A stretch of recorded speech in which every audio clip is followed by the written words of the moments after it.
नमस्कार साथियों, मैं कुणाल आप सभी का संस्कृति आईएएस यूट्यूब चैनल पे स्वागत करता हूं। आज की वीडियो में हम लोग बात करने वाले हैं शुक्र ग्रह पर जल की स्थिति के बारे में। रीजन क्या है हमारे पास में, तो हाल ही में एक शोध हुई है और इस शोध के निष्कर्षों को प्रकाशित किया गया है नेचर जर्नल पत्रिका में। यह जो शोध है यह की गई है अमेरिका के बोल्डर में कोलोराडो विश्वविद्यालय की एक टीम के द्वारा, जिन्होंने हमें यह समझाने का प्रयास किया है कि शुक्र ग्रह पर जल की स्थिति किस प्रकार की है और क्या उसका इतिहास है और वर्तमान में वह किस रूप में पहुंचा है और इसके पीछे क्या है उत्तरदायी कारण। सभी बातें बेहद महत्वपूर्ण है परीक्षा की दृष्टि से और इस प्रकार की अनेक शोधों से हमने पहले भी देखा है कि प्रश्न पूछे जाते रहे हैं। तो संभावना है कि कुछ प्रश्न आप लोगों से आने वाले समय में भी पूछ लिए जा सकते हैं, तो आप लोग पहले ही तैयार रहें आने वाली परीक्षाओं के लिए। तो एक इस प्रकार का प्रश्न हो सकता है कि आप लोगों से प्री एग्जाम में पूछ लिया जाए। तो चीज़ें क्लियर है, आप लोग को तो कुछ नहीं करना, बस आंसर कमेंट करना है। नहीं क्लियर है तो वीडियो को अंत तक जरूर देखना है, तो आप चीज़ें जान जाएंगे। वहीं दूसरी खास बात यह भी है कि शुक्र ग्रह पर जल की स्थिति के बारे में और शुक्र ग्रह के बारे में कितना आप जानते हैं, कमेंट में भी बता सकते हैं। तो सभी चीज़ें बेहद खास है आप लोग के लिए। वहीं अपनी मुख्य परीक्षा के लिए भी नोट्स ज़रूर बना लीजिएगा ताकि आप लोग को कोई परेशानी ना हो किसी भी रूप में। हम लोग समझते हैं कि क्या क्या चीज़ें हुई हैं और क्या हमें समझ में आया है। देखो, अगर हम लोग आज की स्थिति समझें शुक्र की, तो आज जितने भी शोध हैं, जितने भी रिसर्च हैं, जितने भी हम लोग के पास में अभी सबूत मौजूद हैं, वो सभी सबूत यह कहते हैं कि भाई शुक्र ग्रह पर जल नहीं है, नगण्य स्थिति में। लेकिन दूसरी खास बात हमारे को देखने को यह भी मिलती है कि शुक्र जो है यह हमारे सौरमंडल का दूसरा ग्रह है, लेकिन दूसरा ग्रह होने के बावजूद सबसे गर्म ही इसको माना जाता है। इस पे सबसे गर्म इसलिए भी माना जाता है क्योंकि जल की स्थिति इसके ऊपर मौजूद नहीं है, जो इसके वातावरण को ठंडा करने में किसी भी प्रकार से भूमिका नहीं निभा पाती। लेकिन उन सभी तथ्यों के बावजूद हम एक तथ्य यह नहीं नकार सकते कि शुक्र जो है यह सौरमंडल के अंदर गोल्डीलॉक्स जोन में आता है। गोल्डीलॉक्स जोन में जितने भी ग्रह आते हैं उन सभी ग्रहों के लिए यह माना जाता है कि आपके ऊपर जल मौजूद होगा ही होगा। जैसे कि हम लोग सभी चारों ग्रह की बात करें, बुध, इसके अलावा मंगल और पृथ्वी। पृथ्वी के बारे में आप सभी जानते हैं, हमारे जीवन के लिए बहुत अधिक जरूरी है। लेकिन इसके अलावा जो यह हमारे प्रारंभिक चारों ग्रह हैं उनमें शुक्र ऐसा है जिसके ऊपर अब माना जाता है कि जल नहीं है। हालांकि कुछ शोधकर्ता यह मानते हैं कि मौजूद हो सकता है, लेकिन मात्रा बहुत ही ज्यादा कम है, बहुत अल्प मात्रा में है वो, ये भी जरूरी है समझना। तो अभी तक हम लोगों ने चीजों को इसी रूप में समझा है। हालांकि जल की स्थिति नगण्य ही मानी जाती है, लेकिन गोल्डीलॉक्स जोन में है, तो इस वजह से यह माना जाता था कि जल हो सकता है या होना चाहिए, क्योंकि संभावनाएं और स्थितियां इन सभी चीजों के लिए जवाब देती हैं, हमें बताती हैं कि इस तरफ सोचा जाना चाहिए। लेकिन अभी नहीं है। क्यों नहीं है, क्या कारण रहे हैं, इन सभी चीजों को समझना भी जरूरी है। तो वही समझते हैं हम जो एक नई शोध हुई है उसके माध्यम से। तो फिलहाल शुक्र ग्रह के बारे में थोड़ी सी बात कर लेते हैं। शुक्र ग्रह की स्थिति आपको मैंने बताया कि यह ग्रहों की श्रेणी में दूसरा आता है। बुध के बाद शुक्र है, शुक्र के बाद पृथ्वी और फिर मंगल होता है। इसके साथ ही हम लोग ये भी देखना होगा कि यह पृथ्वी से आकार के मामले में और घनत्व के मामले में पूरा समान है। अब आकार के मामले में आप समान हो जा रहे हैं, द्रव्यमान के मामले में समान हो जा रहे हैं, तो उस स्थिति में खास बात हमें देखने को क्या मिलती है कि इसको जनरली पृथ्वी की जुड़वा बहन की संज्ञा भी दे दी जाती है। अब एक बात हमें यहाँ देखने को यह भी मिलती है कि पृथ्वी की जुड़वा बहन है तो शुक्र, लेकिन उस सब के बावजूद इसके ऊपर जीवन संभव नहीं है, क्योंकि यहाँ पे जो दबाव है वह भी बहुत अधिक ज्यादा है। इसका दाब ज्यादा होने की वजह से और साथ साथ इसका जो वायुमंडल है वह भी अनुकूल नहीं है। वहीं तापमान की स्थिति बहुत अधिक खराब है। यहाँ पर तापमान 471 डिग्री सेल्सियस तक यहाँ पर जनरली रहता है। तो तापमान, इतने अधिक तापमान में जीवन संभव हम लोग नहीं मान सकते। हमारे यहाँ जनरली 50 डिग्री पहुंचने के बावजूद ही हम लोग की हालत खराब बहुत अधिक हो जाती है। अभी गर्मी का मौसम चल ही रहा है, कुछ क्षेत्रों में तापमान जो है वह 45-47 तक पहुंच रहा है, लेकिन बहुत ज़्यादा परेशानियां हो रही हैं इन सब चीज़ों की वजह से। तो 471 डिग्री सेल्सियस तक का तापमान यहाँ पहुंच जाता है। वहीं इसके अलावा इसका दमनकारी सतह दबाव दिक्कत दे रहा है। वहीं शत्रुतापूर्ण वातावरण है, यानी कि किसी भी प्रकार से इसका जो वातावरण है यह इंसानों के जीने के योग्य नहीं। इंसान तो क्या, यह जीवों के जीने योग्य भी नहीं माना जाता। यह भी स्थिति इसके लिए खास है। तो ये कुछ प्रमुख बातें हैं शुक्र ग्रह के बारे में। लेकिन ये सभी बातें जो है यह सामान्य है। हम लोग को अब समझना है इसमें जल के साथ में क्या हुआ है और जल की क्या स्थिति है। अभी फिलहाल जो नई शोध है वह बता रही है कि जल पूरी तरह से समाप्त हो गया, पर क्यों और कैसे हुआ, तो इन सभी चीजों को समझते हैं तो पता लगता है हमें कि आज के समय में अगर आप मानते भी हैं कि शुक्र ग्रह पर जल मौजूद है, तो ये बात समझ लीजिएगा कि शुक्र ग्रह पर जो जल मौजूद होगा वह पृथ्वी की तुलना लगभग 1 लाख गुना कम होगा। लेकिन ऐसा नहीं है कि यह स्थिति शुक्र के साथ में शुरुआत से बनी हुई है, यानी कि जिस समय ग्रहों का निर्माण हो रहा था, सौरमंडल तैयार हो रहा था, तो उस समय प्रकृति ने भेदभाव किया और भेदभाव इस कदर कर दिया कि पृथ्वी के ऊपर बहुत अधिक जल दे दिया। और वहीं हमने देखा कि शुक्र के पास जो जल है वह पृथ्वी की तुलना 1 लाख गुना कम है। ये शुरुआती अवस्था नहीं है, क्योंकि विशेषज्ञ हमें बताते हैं कि जिस समय संरचना तैयार हो रही थी सभी ग्रहों की, सौरमंडल तैयार हो रहा था, तो उस समय बिना किसी भेदभाव के ऐसा माना जाता है कि शुक्र ग्रह और पृथ्वी दोनों के ऊपर ही भरपूर मात्रा में जल पहुंचा था। लेकिन पृथ्वी का वायुमंडल जो था वह चीजों को अच्छे से संभाल सका। इसी वजह से अभी तक हम लोग देख रहे हैं कि सभी चीजें रिसाइकल हो रही है, प्रकृति खुद को दोहराती है। और हम लोग देखते हैं जल के मामले में सभी चीजें बहुत अधिक खास है। जल के साथ में तो दोहराव वाली स्थिति बहुत अधिक होती है। इसी वजह से हम लोग अभी तक चीजों को संभाल पा रहे हैं और जीवित भी हैं, वरना पृथ्वी पे मानव जीवन संभव ही नहीं हो पाता। तो अरबों वर्ष पहले माना जाता था कि बिल्कुल पृथ्वी की तरह शुक्र ग्रह पर भी बहुत सारा जल हुआ करता था, इसके अपने भी महासागर हुआ करते थे। लेकिन जब वायुमंडल परिवर्तित हुआ, इसका तो वायुमंडल में परिवर्तन होने की वजह से एक बड़ी घटना देखी गई शुक्र पे। शुक्र पे क्या हुआ कि कार्बन डाइऑक्साइड के बादल बन गए। अब जब ये बादल तैयार हुए तो इसकी वजह से शुक्र ग्रह पर ग्रीन हाउस प्रभाव बहुत अधिक तेजी से हुआ। जब ग्रीन हाउस इफेक्ट हुआ तो ग्रीन हाउस इफेक्ट की वजह से यह देखा गया कि शुक्र ग्रह का तापमान तेजी से बढ़ने लगा, और इतना अधिक तेजी से बढ़ा कि 471 डिग्री सेल्सियस तक इसका तापमान पहुंच गया। अब जनरली हम लोग जब भूगोल पढ़ते हैं, पर्यावरण पढ़ते हैं, तो हमें क्या पता लगता है वर्षा किस प्रकार से होती है। वर्षा जनरली होती है तापमान बढ़ने की स्थिति के अनुरूप। जब तापमान बढ़ता है तो उसकी वजह से वाष्पीकरण, वाष्पोत्सर्जन होता है। अब इस वाष्पीकरण और वाष्पोत्सर्जन की स्थिति में वाष्प बन करके जल जो है वह पहुंच जाता है हमारे वायुमंडल में, और धीरे धीरे चीजें वहां कलेक्ट हो रही होती हैं। फिर जब संघनन की स्थिति होती है, यह अपने कुछ प्रमुख बिंदुओं को छू लेता है, एक तापमान को प्राप्त कर लेता है, उसके बाद हम लोग देखते हैं कि जब जल बहुत अधिक भारी होने लग जाता है और बादल उसको नहीं संभाल पाते, तब जाकर के वर्षा होने लगती है। यही जनरली हम लोग पढ़ते हैं भूगोल के अंदर। अब यहाँ भी ये स्थिति थी, तापमान बहुत अधिक तेजी से बढ़ रहा था, तो तापमान तेजी से बढ़ने की वजह से क्या हुआ कि जो जल था वह जल धीरे धीरे वाष्प बनना शुरू हो गया, और वाष्प बनने की वजह से हम देखते हैं कि फिर धीरे धीरे धीरे धीरे जल की मात्रा थी वह वहां से हटने लगी।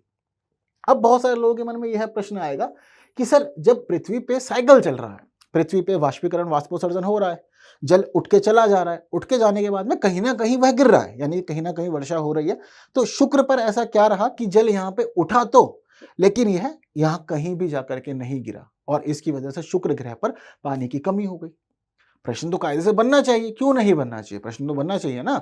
जब पृथ्वी पर साइकिल चल रहा है तो यही साइकिल शुक्र पे क्यों नहीं पूरा हो पा रहा है, और क्यों जब शुक्र में पानी उठ गया तो उसके बाद में वापस से नहीं गिरा।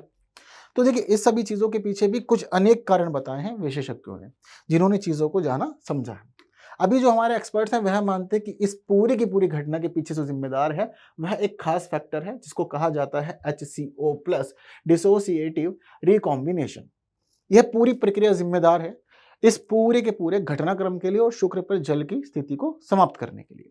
और इसी वजह से हुआ कि भाई जिस समय जल उठा लेकिन वह वापस से नहीं गिर पाया। क्यों? क्योंकि ऐसा मान रहे हैं वैज्ञानिक कि शुक्र के ऊपरी वायुमंडल में एक खास अणु पाया जाता है। इस अणु का नाम है HCO प्लस। अब सभी वैज्ञानिक मान रहे हैं कि यही जिम्मेदार है शुक्र ग्रह पर जल की स्थिति को खराब करने के लिए या वहां से उसको निकालने के लिए। दरअसल ये जो HCO प्लस नाम का एक अणु है, यह खास तौर पर शुक्र के ऊपरी वायुमंडल में पाया जाता है, और यह बहुत अधिक मात्रा में पाया जाता है, यह भी मानते हैं हमारे शोधकर्ता, और इसी को ही पूरी तरह जिम्मेदार मान रहे हैं। जो ये HCO प्लस नाम का अणु है, इसके अंदर हम लोग देखते हैं कि 3 परमाणु शामिल होते हैं, हाइड्रोजन, कार्बन और ऑक्सीजन।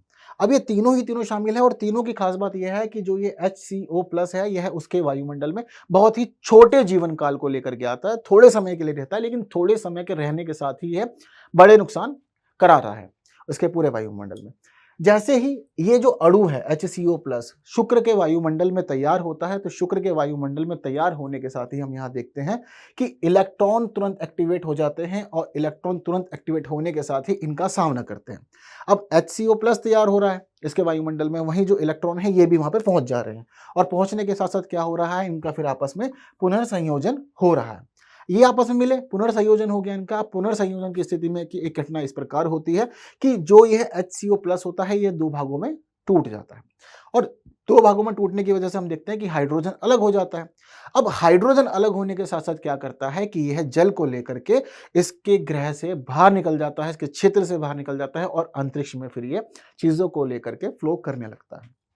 पूरी घटना इस प्रकार हो रही है, HCO प्लस आएगा, आकर के इलेक्ट्रॉन का सामना करेगा, चीजें आपस में टकराएंगी, पुनर्संयोजन होगा, उसके बाद में HCO प्लस टूटेगा, और टूटने के बाद 2 भागों में बढ़ जाएगा, और फिर मुख्य रूप से जो हाइड्रोजन परमाणु होंगे, यह हाइड्रोजन परमाणु अपने अंदर जल को समाये होंगे। जल में होता ही क्या है, आप सभी को पता है ना जल में क्या होता है। जल का जो फॉर्मूला होता है हम लोग पढ़ते हैं H2O होता है, यानी कि दो इसमें अणु जो रहेंगे वह रहेंगे हाइड्रोजन के और एक ऑक्सीजन का रहेगा, यही तो हम लोग पढ़ते हैं। तो यह जो H हम लोग देख रहे हैं, हाइड्रोजन देख रहे हैं जो टूट के निकल रहा है इस अणु में से, यह अपने अंदर पानी को समा रहा है शुक्र के, और उसके बाद यह अंतरिक्ष में बह जा रहा है। ऐसा मैं नहीं कह रहा हूं, ऐसे कह रहे हैं ये शोध जो ये अलग अलग वैज्ञानिक कर रहे हैं और फिर उसके बाद अपनी बातों को प्रस्तुत कर रहे हैं। तो इस प्रकार से लगातार ये घटना कई दशकों तक हुई है और कई दशकों तक होने की वजह से इस घटना में धीरे धीरे धीरे धीरे शुक्र ग्रह का जो जल था, यहाँ जो बड़े बड़े महासागर हुआ करते थे, धीरे धीरे उनका जल इन हाइड्रोजनों ने सोख लिया और सोखने के बाद जो वायुमंडल है शुक्र का वह इन्हें हाइड्रोजनों को रोक नहीं पाया, जिसकी वजह से यह बहते हुए निकल गए बाहरी अंतरिक्ष में और इसका सारा जल लेकर के ये आगे बढ़ गए और एक समय ऐसा आया कि शुक्र जो है जल विहीन हो गया, ये स्थिति में पहुंचा। हालांकि आज के समय में हम लोग एक खास चीज और देखते हैं कि अनेक वैज्ञानिक यह मानते हैं कि इतना भी मत ज्यादा भूल जाइए चीजों को या इतना अधिक चीजों में डीप भी ना चले जाइए कि आप शुक्र ग्रह को पूरी तरह से जल से विहीन मान लें। अगर हम किसी भी चीज में से जल पूरी तरह से निकाल भी देते हैं तो उसके बावजूद उसमें कुछ ना कुछ मात्रा में जल अवश्य ही बचता है, ये जल की एक खास विशेषता है। यहाँ हम मानते हैं कि हाइड्रोजन की विशेष भूमिका रही है, इन्होंने जल अपने अंदर समा करके लगातार ये बाहर निकलते गए और जिसकी वजह से शुक्र से जल अब हम लोग को देखने को नहीं मिलता। लेकिन सामान्य स्थिति है, अभी हमें सामान्य स्थिति में शुक्र पे जल देखने को नहीं मिल रहा है, लेकिन उसके बावजूद अभी भी यह संभावना है कि अल्प मात्रा में शुक्र ग्रह पर जल मौजूद होगा। लेकिन चीजों को जानने समझने के लिए डीप रिसर्च की जरूरत होगी। अभी बहुत अधिक पर्दा चीजों से नहीं उठ पाए, या अभी अब तक के हम लोग के जो मिशन रहे हैं वह बहुत अधिक सफल नहीं हो पाए हैं, जो उसकी संरचना, उसका वायुमंडल और इसको लेकर के बहुत बड़े बड़े राजों को खोल सके। अभी भी अनेक राज हैं जो हम लोग के सामने पूरी तरह से साफ नहीं हुए हैं। चीजें क्लियर, तो अभी भी इस प्रकार से अनेक लोग मान रहे हैं, लेकिन ये पूरी की पूरी जो थ्योरी दी है यह ही मानी जा रही है कि किस प्रकार से हुआ है धीरे धीरे शुक्र ग्रह से जल का निष्कर्षण। अरबों वर्ष पहले की घटना, ये मानी जाती थी कि जल मौजूद था, जल के महासागर थे यहाँ पर, लेकिन हाइड्रोजन धीरे धीरे लेके चलते गए और एक लंबी प्रक्रिया रही जिसकी वजह से धीरे धीरे हमने देखा कि इसका जल बाहर जाता रहा।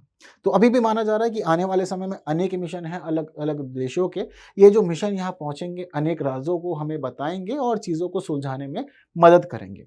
और इसी सीक्वेंस में भारत का भी एक मिशन है जो शुक्र ग्रह पर जाएगा और हमें अनेक महत्वपूर्ण बात बताएगा। भारत का जो मिशन है उस मिशन को नाम दिया गया है शुक्रयान-1। यह भारत का मतलब पहला ही मिशन है, अब तक भारत ने कोई भी मिशन शुक्र ग्रह पर नहीं भेजा है। अब इस मिशन का जो मुख्य उद्देश्य है वह है शुक्र ग्रह के वातावरण को समझना। क्यों? क्योंकि यह एक प्रकार का ऑर्बिटर मिशन है, यानी कि शुक्र के ऑर्बिट में जाएगा, लेकिन ऑर्बिट में जाकर के यह वहीं से चीजों को ऑब्जर्व करेगा, देखेगा, जानेगा, समझेगा और उसके बाद फिर हमें यह अनेक बातें प्रस्तुत करेगा। चीजें क्लियर हैं? तो ऑर्बिटर मिशन है एक प्रकार का शुक्रयान-1, जिसे लॉन्च किया जाने की संभावना है दिसंबर 2024 में। अभी तक की यह संभावित डेट है कि दिसंबर 2024 या इसके आसपास में इसको कभी भी लॉन्च किया जा सकता है, लेकिन इस पूरे मिशन की संकल्पना सबसे पहले वर्ष 2012 में की गई थी। इसको लेकर अनेक बातें सामने आई थी।